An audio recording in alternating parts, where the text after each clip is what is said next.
Okay, good morning, everyone, and welcome to this week's virtual plant clinic. My name is Bill Lester. I'm with University of Florida Extension Service here in Hernando County. And we have a pretty full room here today because joining me is my regular co-host, Lily Browning. She's the Hernando County Florida Friendly Landscape Coordinator. And coming back and joining us for the second time, I think, today is Jeremy Roden, who is with University of Florida Extension up in Marion County, up in Ocala. And he's the, I guess, urban horticulture agent and master gardener coordinator. Yep. Okay, so he does my job basically up there in Marion County, up in Ocala. And Jeremy has a great background picture. You can see that Lily and I couldn't figure out how to do the background picture. Jeremy figured it out, of a very, very nice, wow, very clean greenhouse operation also. I know it's important to keep them clean, and that will look very good. So, hey guys, if anybody has any lawn and garden questions or anything, please put them in the chat and we'll get to them as quickly as we can.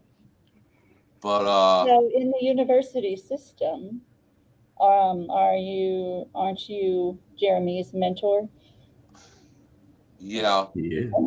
Jeremy got me as his mentor. So. He's been a great mentor.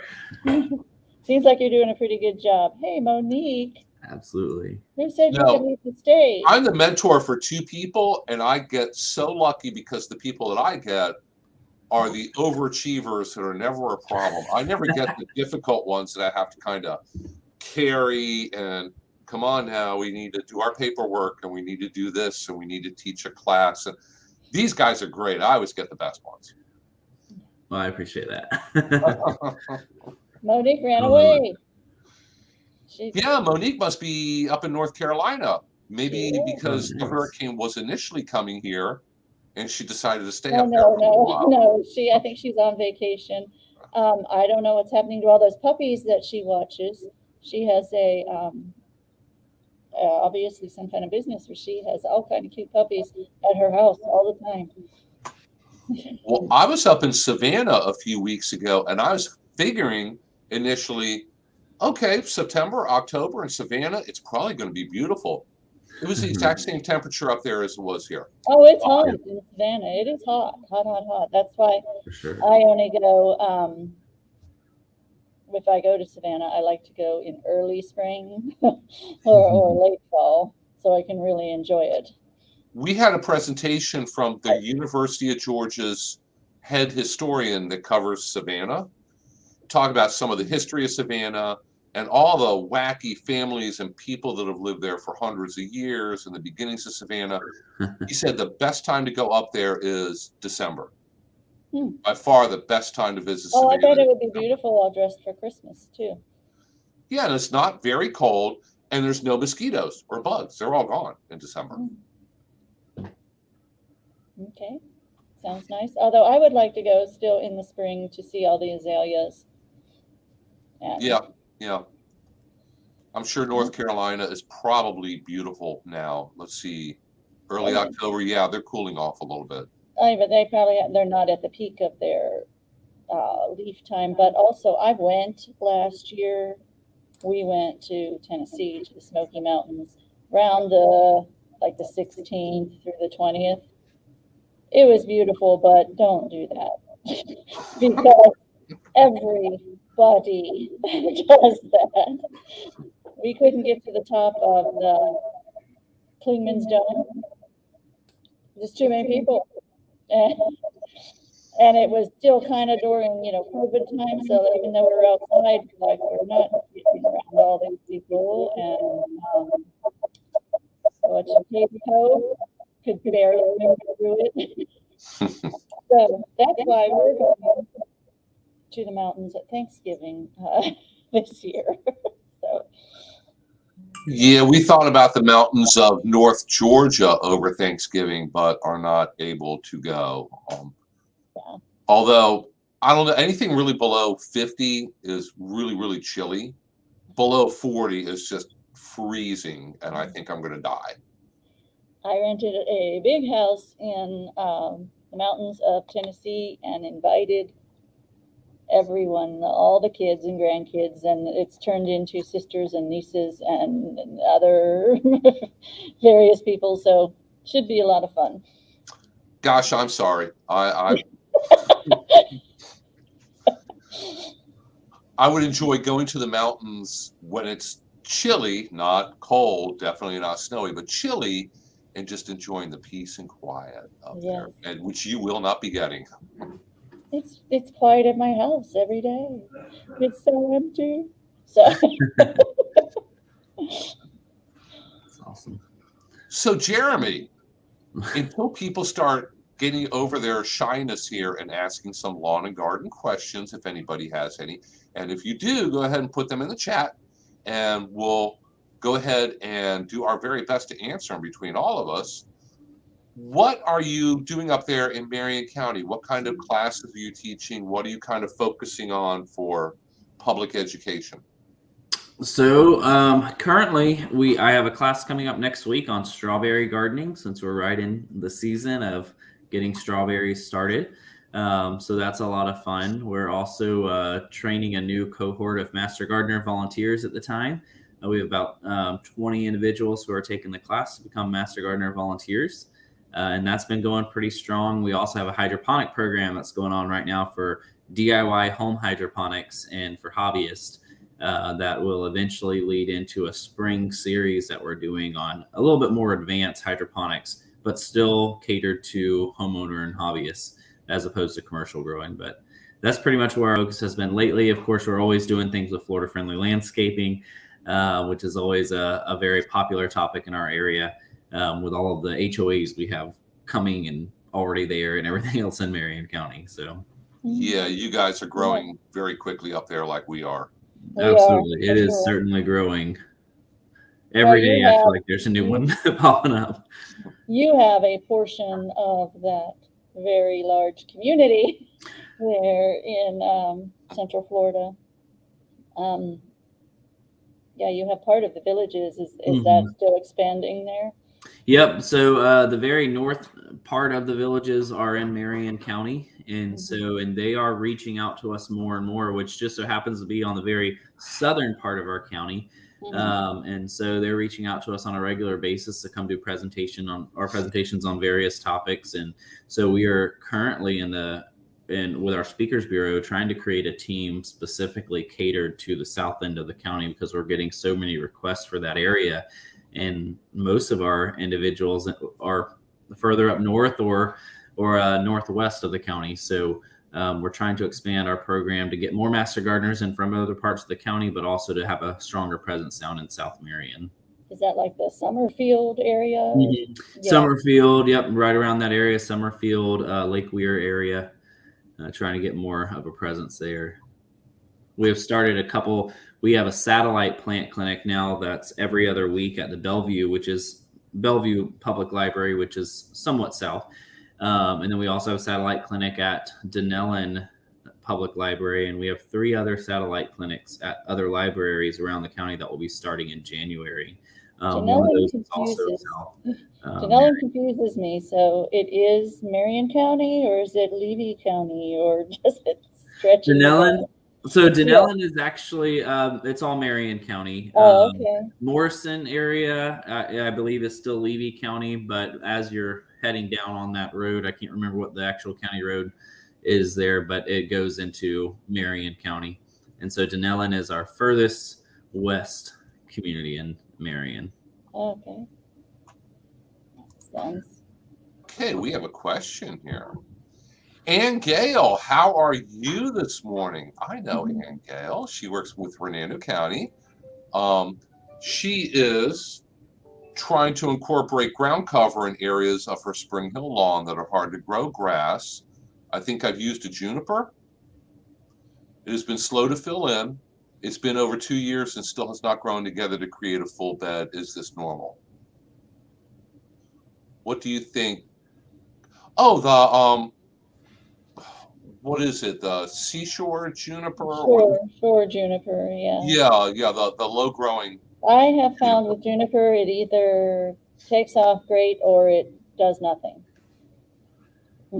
It does not want to be watered. I mean, you need to establish it. It's a fine line with juniper because you do need to establish it. But if it's on your irrigation system, cap it off is what I would say. What about you guys? Yeah, because I lived in a house once before that had the juniper, and it was in a very, very shady spot where it was never sunny. It was shady all day long. And it grew over the sidewalk and it would rot. It would get black and slimy and nasty. Spider mites are usually a thing with juniper. That is. Yes, so the juniper needs a good sunny spot, and it's a fairly slow grower. And if you keep it way too wet, or if it's in way too shady of a spot, it'll actually, the undersides will get really nasty. Yeah. Mm-hmm. So, I mean, I would give it some more time, but after the 2 years, it does not want to be on your irrigation system. You will kill it with your irrigation system. So if there is a way to, water the rest of your lawn and not that portion, it might make it a lot happier and start spreading. Mm-hmm. Yeah, and probably fertilize it lightly in the spring. I wouldn't bother fertilizing it now because we're heading into winter right now. And as you hit on something when you said it likes full sun, she may have put it there because the turf wouldn't grow because it's not full sun. Mm-hmm. So if that is the case, then it's in full sun, she said. Mm-hmm. Yeah, if you're watering at all, if you are watering the juniper at all, you're watering it too much. That's how juniper works. Yeah, people don't realize there's a lot of plants in your yard that do just fine on natural rainfall. Trees, after a tree is established, you don't have to go out there and run sprinklers on it and fertilize it all the time. Trees will do just fine once they're established. A lot of ground covers will do just fine after they're established. Jeremy, do you live in a house where you have a really nice lawn and you use irrigation? Me? Yeah. It's like I tell my master gardener volunteers all the time when they ask when they're going to come do a garden tour at my house. My demonstration garden at the office keeps me super busy.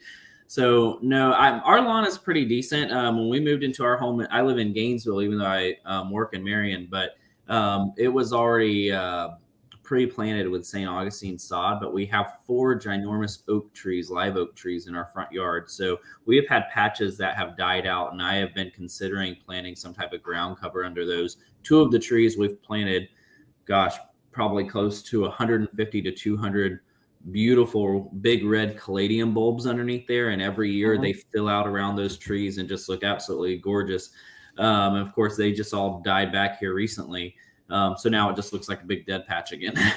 But I kind of rake up a lot of the oak leaves around there to kind of make it look nice and kind of look like a mulch, use it as a natural mulch. And it looks pretty decent when the caladiums aren't growing out. But, I don't irrigate our yard. Over your lawn. What's that? You don't fret over your lawn. I don't. I don't irrigate the lawn at all. In fact, we've lived here for 5 years and I've never irrigated the lawn.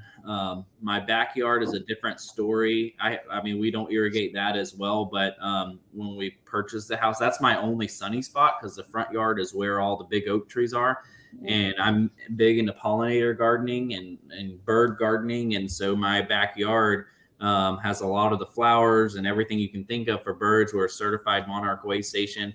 And so I've actually taken out most of the grass that's back there to make more room for flower beds, to plant more beds and water features and things of that nature. And to be quite honest, it looks a lot nicer in my opinion, and it's a lot easier to maintain because I'm not having to mow anything. I don't have to apply fertilizers, anything of that nature. So, and I enjoy it. I have butterflies and birds out there, hummingbirds, every single day of the week. So it's really nice. Yeah, I asked because both Lily and I kind of proudly have freedom lawns that we don't fertilize, we don't water, don't do anything to. I have big areas of the turkey tangle fog fruit or frog fruit, whatever you want to call it. Mm-hmm. Oh my gosh, the backyard of the dog area is packed full of the I know there's a couple species of small orange and black butterflies that live on them. I have a million in my backyard. There's the peacock butterflies that are starting to come out. There's the Phaon crescent, the buckeye, and the Crescent, I White think. White Mhm. peacock are the three And white little peacocks butterflies. come out very, very last. They come out late, and they're just coming out now. But the dogs are just, fascinated. There's butterflies flying around their heads, and they don't know what to do. And yeah, I'm not going to spend my money and I spend my time on the vegetable garden, trying to put in edibles, trying to cut my freedom lawn, which grows like crazy during the summer, but it's finally slowing down. Yeah. Mhm. So, We're going to That's have a pretty class much. on Freedom Lawns on October 19th. Dr. Lester and I at 10 o'clock. we are. Oh, Um, nice. We're having a class Let me on check my Freedom schedule. Lawns. What was that? Check your schedule. Okay, well, I can do Hey, it is on my schedule, so be there. That one I would like for you to be there, but it's not as much. I don't panic about it like I did with the one we just did, which was natural products for pest control or things that get really, more that you need that doctorate in plant pathology. That's when I panic if he says he won't be there. But And if you ever want to watch any of those classes, we do all of them online. And I can't think of anywhere we forgot to hit the record button. So we do record all of them. yeah, I've almost forgotten to record them, but we hit record and record all of I them. think one time in the beginning when COVID first started and we were new to all this, I did forget to hit record. So after I gave the class, I had to do the class again just at nobody, so it would be recorded and be able to put up. So yeah, if you go to YouTube and look for Hernando County Government YouTube channel, there's a couple different playlists on there. One of them is for Florida Friendly Landscaping, and one of them is for Extension. So my classes are there, and Lily's classes are there, and all these different classes we're referring to, you can watch. Bassem had a question about strawberries. Did you see that? Yes, let me go back to comments. So Bassem asked, what is a good soil for containers to plant strawberries? Good thing Jeremy's here. Yeah. I'm going to take a drink while Jeremy talks. Well, so typically strawberries like to be planted in a sandy loam soil. However, most of the bags of soil that you find in any box stores such as Lowe's, Home Depot, anything of that nature, those potting soil mixes do pretty well for strawberries. I've had a lot of success with them. I know our master gardeners have had success with them. It's not going to be quite what you find in the ground in terms of sandy loam soils, but I mean, it works very well and sometimes even better than what's in the ground because it comes already pre-created or a recipe pre-made to have success for growing crops like those. So any type of potting mix specifically for vegetables will do pretty well. That would be my recommendation. I don't think that one is going to be as particular as something like growing succulents where there is a specific type of media that you need to use for that. But I've had plenty of success growing with just regular potting mix that I've gotten from any garden center. Yeah, that's what most commercial growers are going to use also, because strawberries can do really well in containers. Mm-hmm. And they do really well in the Vertigrow towers that are right behind Jeremy. The pole with the white square pots on it that are made out of styrofoam. That's what a lot of commercial U-pick strawberry growers use. Mm-hmm. Yeah. They do really well on those towers. We've grown several rows of towers of strawberries, growing them in coconut coir, which is considered a hydroponic media, rice hulls, perlite, things of that nature. They do really well. Corey, we missed you last week. You must not have had electricity because we did the plant clinic. Didn't we, Dr. Lester? Yeah. I mean, goodness knows for a day or two, I got steady light rain and wind, but it never got strong enough to damage anything or blow anything over. No. Just, breezy. And even though county offices weren't open, Bill and I were like, yeah, let's do the plant clinic. Getting tired of watching the coverage on TV anyway, so. Yes. But Jeremy, do you know of anywhere where people could purchase strawberry plants at this point? I know they're really hard to yeah, I've gotten at least 4 calls in the past 2 weeks about that. And what I'm hearing is that people are going to a lot of those garden centers, like those box store garden centers, and the ones that they're seeing are just really not ideal or in good condition, or they just have been out of them. The only local grower I know of close by, aside from those box stores, Vertigrow, which are they're based in Summerfield. They're the hydroponic towers that are in my background. They're based in Summerfield and Marion County, and this week and next week, I believe, are his 2 biggest weeks of the year in terms of selling strawberry plugs. So I do believe he has a whole bunch on hand right now. If you're interested in purchasing them, I don't know his prices, but give him a call. Tim Carpenter is his name. He's the owner there, and they plan a whole bunch and have a whole bunch ready at this time of year. So if you can't find them, I got an email about that the other day, and I know if you go online, they're all sold out. They're sold out. Yeah, I know. That's what I've been hearing from everyone, and it's just crazy. I feel like this is my first year in Extension, but I mean, I couldn't believe how many calls I've been getting about locating them. And I guess at one point in time, Marion County Master Gardeners used to sell strawberry plugs as a ongoing fundraiser we had during the month of October, and that's probably why they're calling us, but we don't have them at this time. So.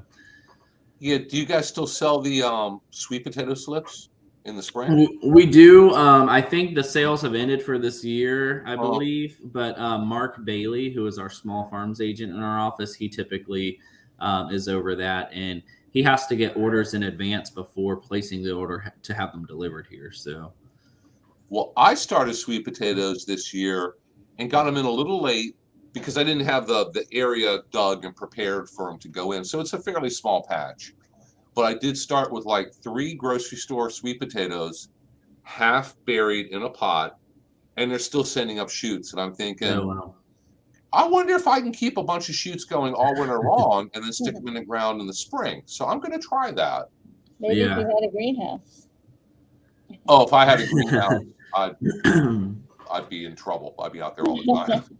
We were actually clearing out 3 raised beds in our demonstration gardens yesterday. They're each 16 foot long by 4 foot, and they're all full of sweet potatoes that were planted 3 years ago. And they pull everything up repeatedly every season, and they just grow back like crazy. So I always recommend, if people are going to start with sweet potatoes for their first time growing, try them in a pot first, see how well they do in the big pots. And if they get enough that way, then keep doing it that way, unless they want it to continuously grow back over and over again in the same place. Yeah, if you plant them once, you pretty much have a permanent patch. You'll have at least a few that are going to come back the next year. Absolutely. There's a lot. Hey, in your demonstration gardens, I assume that they do have patches where they grow vegetables? Yeah, we have what? I'm sorry. Oh, patches where they grow vegetables? Yep. So we have a vegetable plot, a vegetable garden plot, and we're actually creating a small scale homeowner hydroponic plot right now also. That's the big thing right now, any kind of hydroponics, anything that, seems to be like, I just lost the word. The big thing right now where everyone wants to plant all the edibles in their house, in their yard, in their land. Oh, like permaculture and edible landscaping? Permaculture, that's the word, yeah. Yeah. Different layers and all that. Yeah, the like food forests and all that. Yeah, we have had quite a bit of interest in that. I know Mark Bailey and our FFL agent, Amanda Merrick, they have been leading an edible landscape class over the year. That's been kind of ongoing. And then they've also offered new classes, and they're constantly filling and selling out of seats in that class. So the interest is certainly there. We're tying hydroponics into that now, and how they can use, like, we actually just created this really neat floating raft system that's in like the half whiskey barrels. So they actually look really nice in the landscape, and it's just a floating bed essentially with no running water or electric, and it has like lettuce and other crops that's growing in it, just sitting right in the middle of landscape. So we are trying to find ways of incorporating that, but we don't have much of an edible landscape on site at our extension office, but off site we do have we planted a food forest about 2 years ago.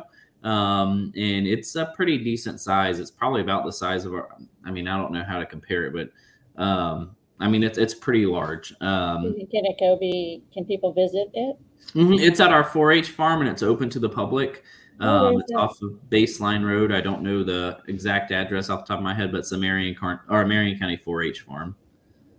And it's pretty neat. so It's a food forest, but it's all really young. So like they planted it in the middle of this field, so it doesn't look like a forest yet, but Yeah. the goal is that It's one a day it baby will be. forest. So is So it's that pretty like neat. by the landfill?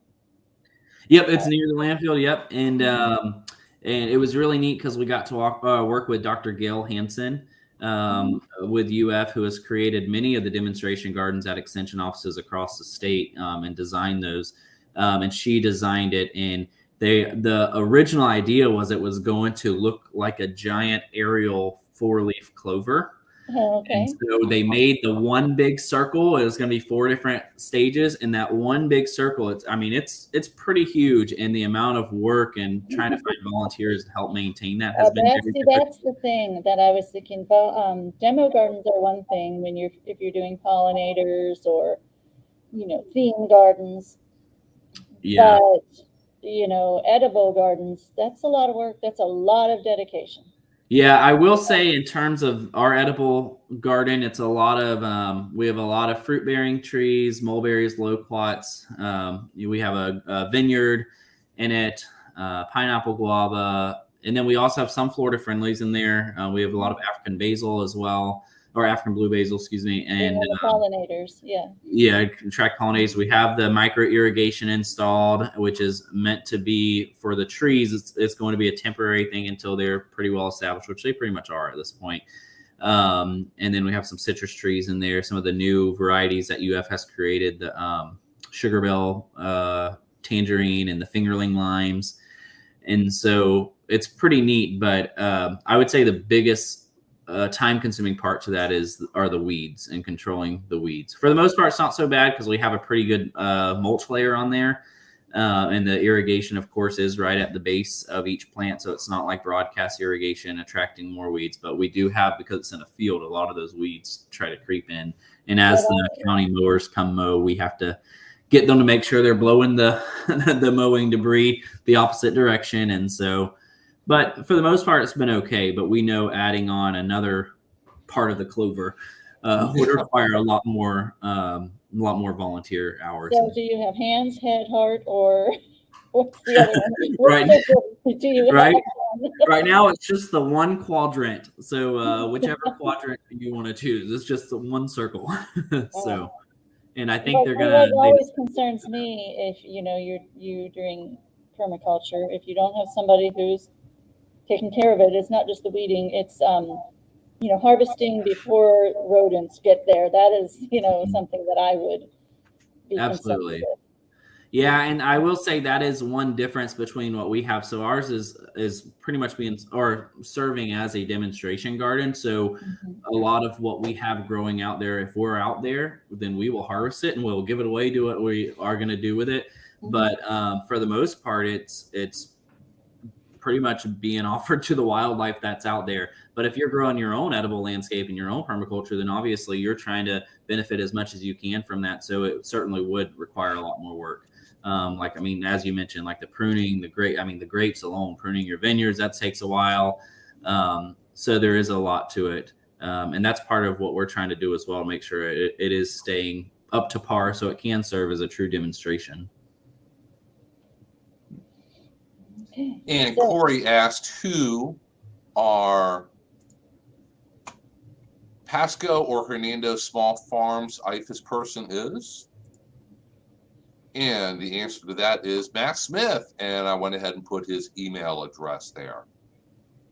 Is it just Smith? It's not M. Smith? Nope, that is his email address. Okay. Right off his business card. Right okay, I believe you.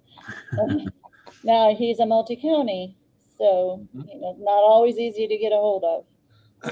And we've never gotten him on here either, so I'm just going to have to try a little harder. Yeah. And send him the link every week until he joins us. Yes, he would be good. He's very interesting. He's involved with people growing hops in Hernando County. And that's never been done before, for all the craft beer, thing is big right now as well. and he's involved with some cannabis growing in other counties. Hops and hemp, huh?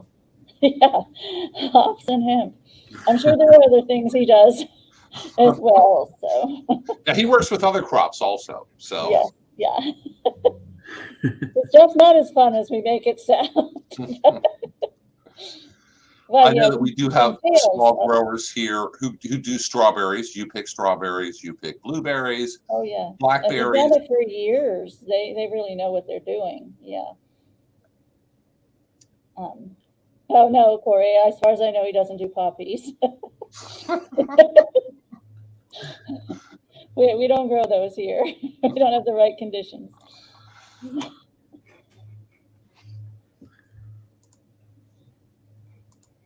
Yeah, have any other questions going on here? So if anybody has Corey any had questions, that comments, when he gets the strawberry starts, they look dead. Is that fairly typical? I mean, I would say it would be dependent on where you get them from. The ones we've always got have done really well. They might like lay over just a little bit in terms of like building up their turgor pressure and their strength in the plant, but after a few days they normally pop right up, and we haven't had problems with them. Of course, I don't know that I've ever bought any strawberry plugs from any box store. I've almost always have bought them from Vertigrow myself since I started growing strawberries, and that's both for my hydroponic towers as well as what I would buy for myself and grow at home in my raised beds.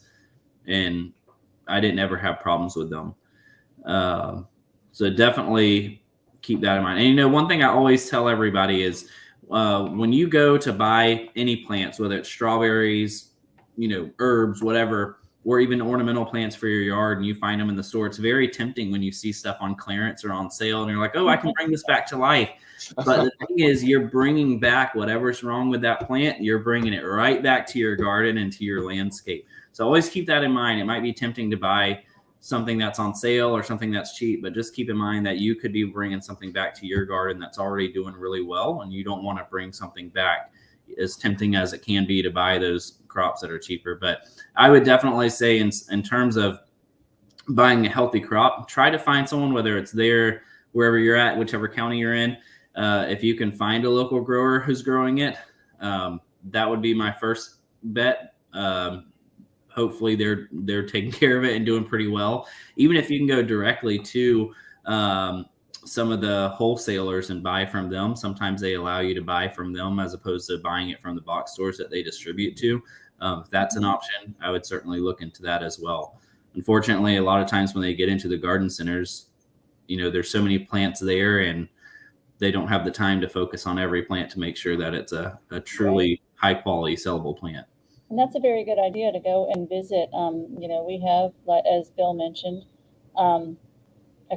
several small farmers, but so go visit them. Usually, they are engaging in agritourism, so they have their times when they're open and selling their crops or having U-picks and stuff.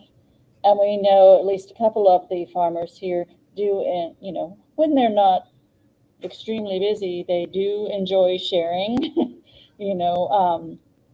What they've been through. So that is a very, good option. Just like when I tell people with Florida Friendly,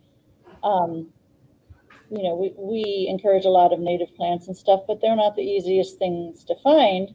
So what I say is the best way to find native plants is to become involved with people who love native plants.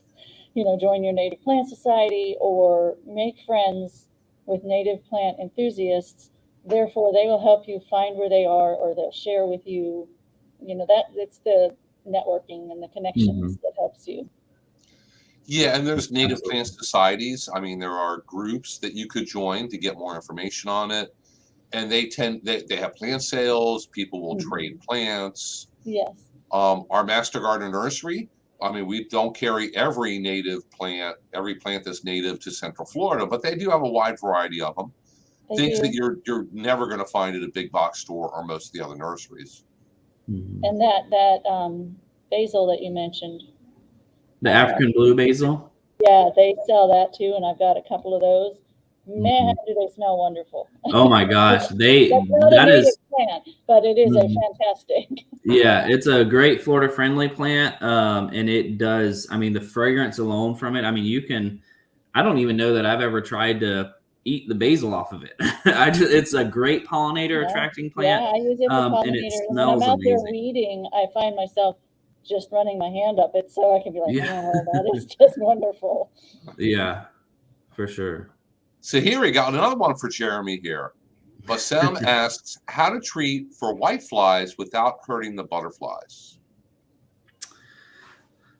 I mean, I always, the rule of thumb is when you have pollinators on the plants, you're not necessarily supposed to apply chemicals.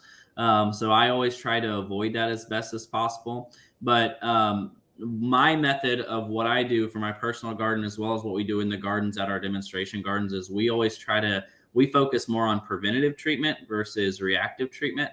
So what we try to do is early in the stage, we were always advised, well, I say we as in the way I've always done it in the school district I used to work for, we were always advised by UF to treat preventatively with safe pesticides. So there's one in particular that I like to use called Dipel. It's an organic pesticide, but it's so safe that there's no, I'm trying to remember the correct terminology, but how often you're allowed to spray it. You can spray it as often as needed. It's not technically a true chemical. What it is, it produces a smell that insects do not like. And it keeps them off there. However, once you have insects on the plants and they find that it's a feeding source, you can spray that all day long and they are not leaving at all. So what I do is typically when I plant any type of crops in the ground, I apply within the first 3 weeks, I spray my plants down with Dipel or another organic. I also have used Garden Safe, which you can find or Captain Jack's, which you can find in Lowe's or Home Depot. And I just spray it and then I wait about another 6 weeks and then I apply one more time. And normally I don't have problems throughout the season. And that kind of keeps me from having to deal with white flies. Because part of my problem is personally at my home, well, actually even at our demonstration garden, our vegetable plots are located very close to our pollinator gardens. And so I don't want the bees, the butterflies, anything to be affected with what we spray. So the beauty of using those preventative sprays that are safe, whether you're an organic gardener or a conventional gardener, they're safe for the pollinators as well. That Dipel is not going to affect the pollinators at all, but it will keep the pollinators off of the plants. That's the only problem you have with that. So depending on what you're growing, if you are dependent on pollinators for pollination, then that could be a problem. You just have to be, look into that a little bit more. But with what I'm typically growing, that's not a problem. Even with my squash and zucchini, I have found even after spraying preventatively, I have had butterflies and many bees come to my squash flowers and have not had a problem with it. So what would you say, Bill? Yeah, a lot of times, well, it all depends on exactly what you're growing and what you're planning on spraying it with. Something you could do is go ahead and physically spray it like at dawn or at sunset, definitely when the bees are not out there active, because you wouldn't want to spray a plant that's in full bloom and covered with bees at noon when all the bees are out, because almost anything that you spray is going to have some kind of adverse effect on bees. Some things have a very, very adverse effect on bees and butterflies and pollinators. So timing your spraying, and other than that, it really comes down to exactly what plant you're trying to treat and what the issue might be with bees or butterflies. We get the question with milkweeds a lot, because everybody wants to grow milkweeds to have monarch butterfly caterpillars feeding on them.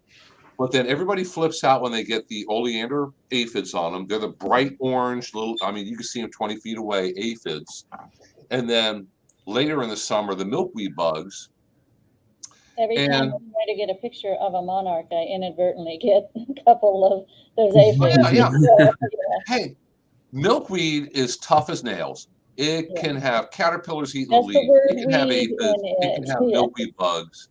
And you don't think that because you have bugs on your plant, you have to spray. In some instances, your plants are so tough that you really don't need to. Mm-hmm. Just leave And the aphids. Bill knows You get what I ladybugs do. and leave the aphids. Bill Right. knows what I do. It's called scout and cut it off. The bad area, just cut it off and throw it away. Yeah, and we Very- always. Oh, go ahead, Bill. Oh, for larger things like caterpillars, individual caterpillars, I'm not going to go out and mix up spinosad or BT or anything like that. I'm just going to pick the caterpillar off and throw it over the fence in the neighbor's yard. Right. Do not So ever that's move next problem door. I hope that, I was thinking about this earlier this morning. I hope that Bill's neighbors never tunes into this program. Or he's going to start to have a whole bunch of more things thrown back into his yard. Right. Well, we always tell our clients when they come in too is remember the goal isn't necessarily to rid your plants 100% of the pests. It's okay, and there needs to be an acceptable level, and everybody has to decide that for themselves, but there should be an acceptable level of seeing some of these pests. If it's getting to a point where it is out of control and you can't just mechanically remove them, then maybe you need to start considering a different alternative. But, there should certainly be an acceptable threshold for those plants because you're going to see them no matter what. You're going to see them. And but the goal is to keep them at bay. Your beneficials do need something to eat. Right. So. Corey always has great nice. Recipe ideas. We always, before the end of the hour, veer off into sharing recipes, and we still haven't touched on the topic of poo yet today. So, if we have time, I have a little game I want to show you, and it will play into it. Okay. Now you're very interested, huh? Yes, I am. And Alicia is here from Orange County. See, we get people from all over the place on here. Hi, Alicia. Hey, is anybody watching us right now from Marion County? If you put in the chat box that you are. Okay. And Alicia said, the hurricane beat my container garden up. I'm trying to save my plants. I have leaf miners on my tomatoes. Easy problem to take care of. Because tomatoes always get some leaf miners. So if it's just a few leaf miners, you can live with that because your plants are always going to get them. It's not a huge problem. The one product that you can get that works very well on leaf miners, and it's really about the only thing that is effective on them, is any product that contains spinosad or spinosad. I'm learning from you, Bill. And that is a naturally occurring bacteria that they found on the site of an old rum distillery somewhere in the Caribbean. I think that's the backstory to it. And they found a bacteria and it killed certain insects. Yay! So they figured out a way to take it and make it shelf stable, put it into a jug so that they can sell it to you and you can mix it up and spray it. The one product name I know that contains that is the Captain Jack's Dead Bug Brew. That's why they call it Captain Jack's, because it's made from rum. Okay. Exactly. No, it's not made from rum. It's made from the site of an old rum factory. Okay.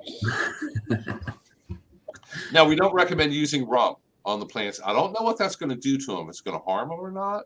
Well, the alcohol probably would be. I'll have to look into that one, but probably not good for them. And it is organic chemical too. It's labeled for organic use, and commercial growers, I've seen 55-gallon drums of it. So they use a lot. They've used it for years. Wow. Because it works well. Oh, Lee lost tomatoes from the storm. We didn't see Lee last week either. She must have been without electricity at that time. Lee was on here. Okay, we got Vicky. See, we got Vicky from Pasco. Everybody just put in where you're from, so we got. So we can impress Jeremy here with like a wide range. I'm already impressed. Yeah,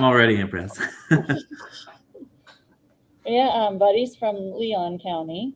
He tunes in every week. Awesome. We have Lee is from Broward County. Lee's from Broward. That's right. Corey's from just into Pasco. We got people, and then we have Hernando County people as well. Yeah, we do have some people from Hernando that tune in here also. Yes. That's Oh, probably your it was neighbor. on, but not on her computer. Okay. And sometimes, yeah, when you come in via Facebook, we only see you as Facebook user. So we don't know who you are at that point.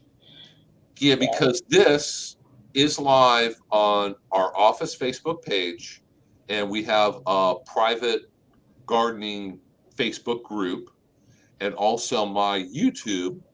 It gets saved on YouTube as a video. Obviously, it gets saved on both Facebooks as videos. I'm able to download just the audio from today and put it up on Anchor.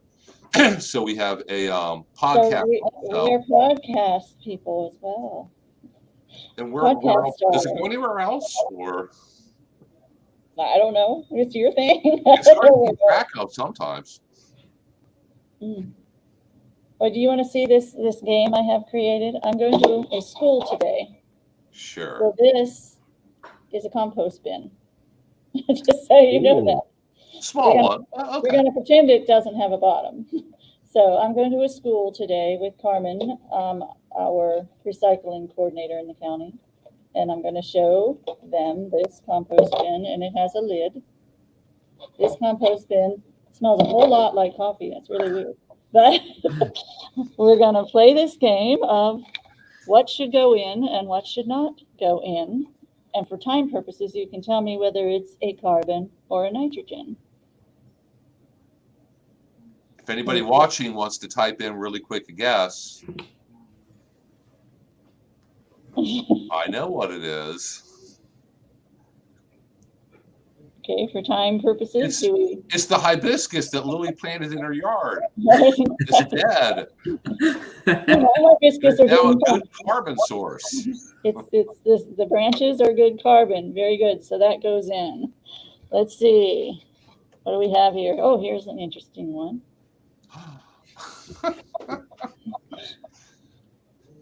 Yep, Lee had it that it was carbon. I think she means the branches, but we'll go with the paper towels as well. So It looked like toilet paper there at first, and I wasn't sure which direction to go with that. We've been talking about this. So the person who lost her tomatoes, Alicia, here's something you can do with it. Mm-hmm. So is this a carbon or a nitrogen? Nitrogen. Okay. I'll just do a few more because I have a lot more. Let's see. I promised you something. So there you go. Hey, it's my backyard. So does dog poo go into the compost bin? Yeah, somebody says Okay, poo. here, somebody got it. No, very good. That Win. does not. We have a winner. Yeah. Let's see. We'll add this one too.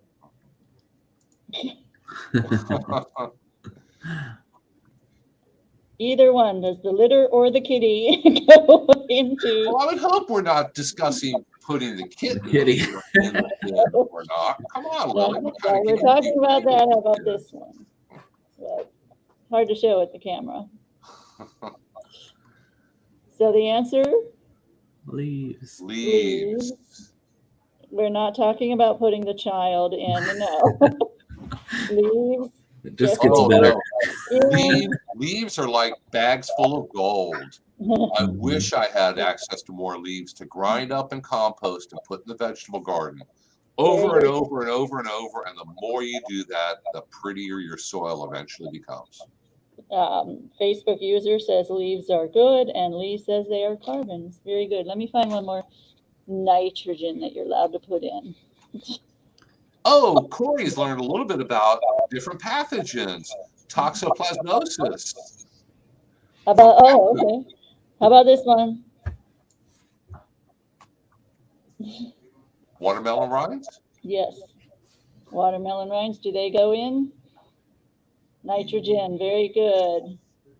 Brenda says yes, good. I had a feeling Facebook user was Brenda. And I have a whole bunch more of these that we'll be showing the kids today. I am going to the school that has a micro society that is a 4-H club. The entire micro society in that school is a 4-H club. Wow. They do concentrate on farming and things like that. but it's hard to see, but I will be. See, I am Leafy Lily. So I am the nitrogen. I have green pants on. And Carmen, hopefully, will remember to wear his brown clothes. So he will be Carbon Carmen. And after we discuss what goes in the compost bin and what doesn't, then we will discuss if they are carbon or a nitrogen, a brown or a green. So. Well, Vicki wants to know, can you put magnolia tree leaves in compost? Sure. Yes. Why not? Magnolia leaves are very, very large and very waxy, though. Yeah, they're going to take a long really helps time. if you grind them up. If you put them in a big pile and run a lawnmower over them, that's a great, easy way to grind up leaves. Oak leaves, it helps if you grind them up also. Maple leaves are fine on their own. You can grind them up, doesn't hurt them. There's two schools of thought about leaves, what to do with them. Now, we don't get as many as up north, at least not right now. We are more likely to get a whole bunch of oak leaves in the spring when the live oaks push all the old leaves off when they have their new leaves. But there's two schools of thought, but they both go towards don't throw them away. One of them is grinding them up and mulching them. You know, that's good for the soil and for your compost pile. The other is leave them alone because there are pollinators trying to overwinter under them, and they don't want you, disturbing them. So I would say where there are sites where your yard has to be kept looking at a certain standard for your neighborhood, rake those up or whatever and use those for mulch or even in your compost pile. But in the other areas where you can, leave them alone. And raking them up and throwing them in flower beds, and especially like hedges and beds where you have larger plant material, like Jeremy does, is a great idea. It breaks down. Yours probably disappear by what, July or August? Ours breaks down pretty fast. So, and especially like I was just thinking as you were talking about the mulching. I know an ag teacher here in Marion County who they have in their little land lab area 4 huge sycamore trees. And if you know anything about sycamores, they drop all their huge leaves on the ground. And what they do is they have an open pile outside, so it's not actually closed in. But they bought this like mulcher. It stands maybe 3 feet high or so, and the kids use these things and they just drop the leaves in them and it mulches them all up into a bucket below, and they just dump it right on top of the pile. And the first year this teacher started there, about maybe 5 years ago, he bought 1 container of earthworms from Walmart, like the fishing worms, and he poured it on top of that.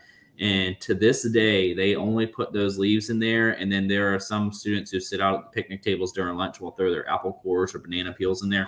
And that is all they put in that pile. And it is probably the richest compost I've ever seen in my life. And he gets so much of it and piles it all into their garden. Their garden just does absolutely fantastic.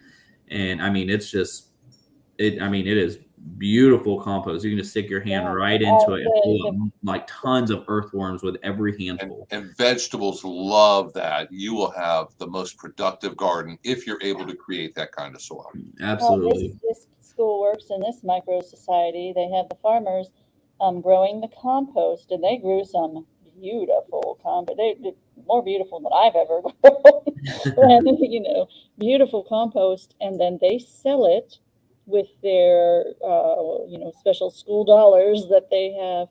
They sell it to the other group who are growing strawberries. So they sell the soil to them. It's really pretty cool. Yeah. So Alicia's trying to fill a raised bed for cheap, and no matter how you spell it, cheap is still good. I'm cheap.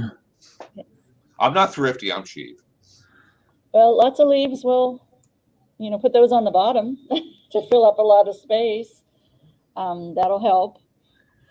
Yeah, and there is, if you've ever heard of, I don't know the exact saying of it. We were actually just talking about this in our Master Gardener training yesterday, but there is a method called lasagna gardening, Mhm. and it's basically based around the idea of that in Mother Nature, the foundation, your soil, is built based on layers of everything that has just fallen on top, and so it kind of gives an idea of how you can create a nice raised bed and fill in a lot of that space. And they say basically like of your, like, let's say you have a 12-inch raised bed, at least half of it should be compost.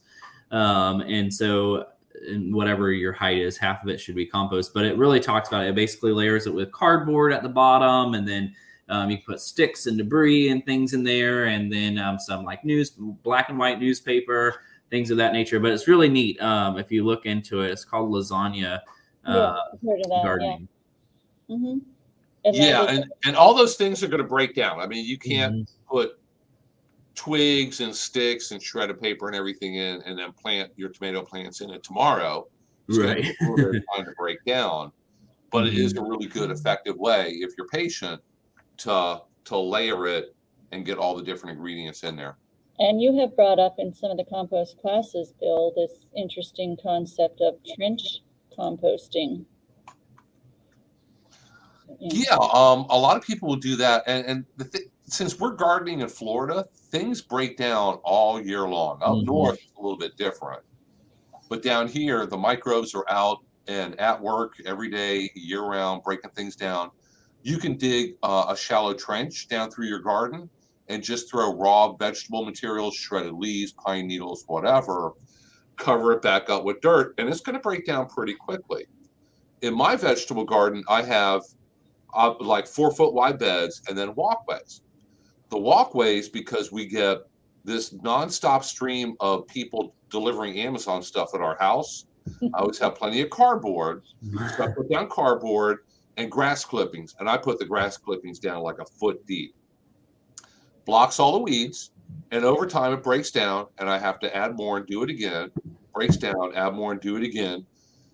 After a year or two, my walkway is just nice deep compost. I throw that up onto the beds and start all over again with fresh cardboard and grass clippings. So you can sheet compost, you can trench compost, you could take stuff and just bury it in a hole out back. It's not going to break down by tomorrow, but it will break down pretty quickly so that things could be planted on top of it or in it. Mm-hmm. And now, since some people have so many debris from the storm, Alicia said she had a lot of debris from trees, so she really can't plant now. She wanted to plant this fall. Depends on how fall. Use your tree debris to start your soil for next time when you can plant. Put those at the bottom of those beds, to start that layering effect. Put the cardboard, the Amazon cardboard, like Bill said, on the bottom, and start with some of that tree debris. Let it break down for a while. Hopefully, you can start then a spring garden in March or so. Yeah, it takes time to build the soil up. I'm still nowhere near there. I keep putting stuff into it, and it's like I still have just sand. Yes, Corey, fishes, and I mean, yes, that is what we learned to do. If I were to use fish, I would do the trench composting. I would bury it. We don't encourage fish or anything like that in our home compost bins, which are much bigger than this, but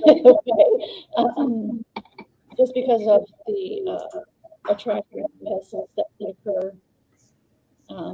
And also, it depends. If you have a big hot compost pile, right, a general. If you have a big hot compost pile where it's like, I don't know, half leaves and half grass clippings, and it's 160 degrees, you could open up a hole in it. You could throw in a fish. You could throw in chunks of, watermelon rind, whatever you want. Cover it back up, and in about 2 days, you'll never find it again. Right. But you have a nice big hot compost pile, it cooks everything up. The composting that we talk about with the static bins that we give out is a cold composting process. It helps with your daily life. Is actually literally what I use in the kitchen is a unpainted coffee can for the used coffee grinds with the filter, banana peels, whatever. When it peels up, I take it out, I dump it in the compost bin. So it's a slow, cold composting. It's not never going to heat up enough to kill pathogens and the things that need to and fish and things like that. Yeah, and if you have a bin or a pile like that and you throw too much fish in, it's going to get fishy, and the raccoons are going to find it, the possums, everybody's going to find it. Mhm. Your neighbors are going to find it. Yep. Lee sent you some peppers to your email, but we're running out of time at the moment. Yeah, we are, and I don't have my email open on the correct page here. Maybe you can address her on her own. Did you Yeah. see that one I sent you? I forwarded you something that was a question about a vegetable. Oh yeah, the lettuce one? Yeah, That one was tricky. it looked like spinach to me. No, it was lettuce. Was it lettuce? Okay. Did you answer her? No, Oh, not yet. well, people think I'm ignoring them, Bill. You need to answer her. Here, hold on a second.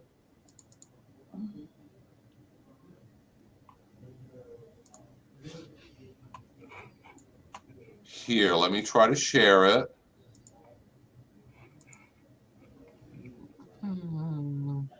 Let's see, where is it?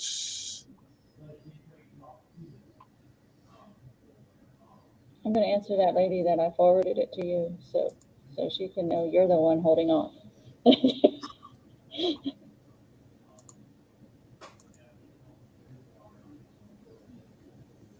Can you see a picture of a lettuce leaf now? No, we only see your email. Oh, We see where you tried to open it, but it didn't. Oh, for a Okay. second we saw it. There's a flash of it. yeah, when I closed it. No, I'll try to figure that one out. Oh, we got a big. A big Yeah, how do I black stop bird. sharing? My stop sharing thing is at the bottom, not the top. Okay, StreamYard's confusing me today. I'm going to forward that picture to Jeremy because he grows and kills lots of lettuce. And I have done many. something damaging just the surface of her lettuce leaf almost looks like first instar caterpillar might have scratched on it, or maybe something else. I have no idea. Okay, I'm going to let her know that two very I'll send it to you in a competent few. UF agents are on her case.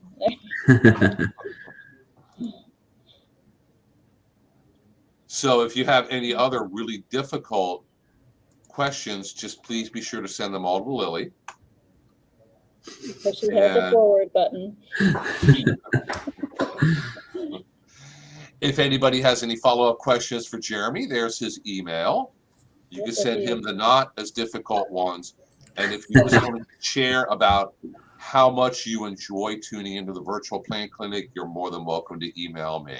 Oh yeah, because we'll send that to our bosses. We like those.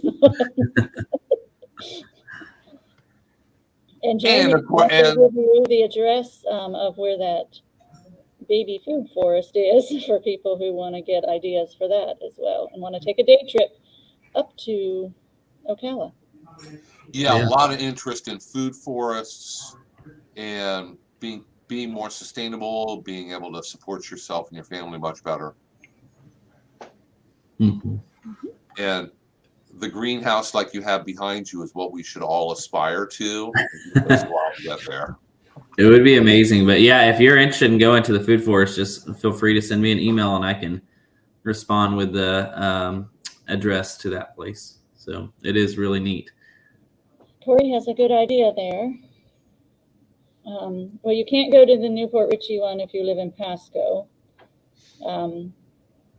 And the same thing, you can't go to the Spring Hill. You have to go to your county's, whatever kind of landfill situation that they have. We do have 2 transfer stations as well as our main landfill, and you can ask for the composted yard waste. You do have to be careful because that is what everybody brought in, so it's got everything mixed in it. Could be trash. It could be Mhm. invasives, so you do have to be careful with that. But it is a great cheap way to fill up a bed too.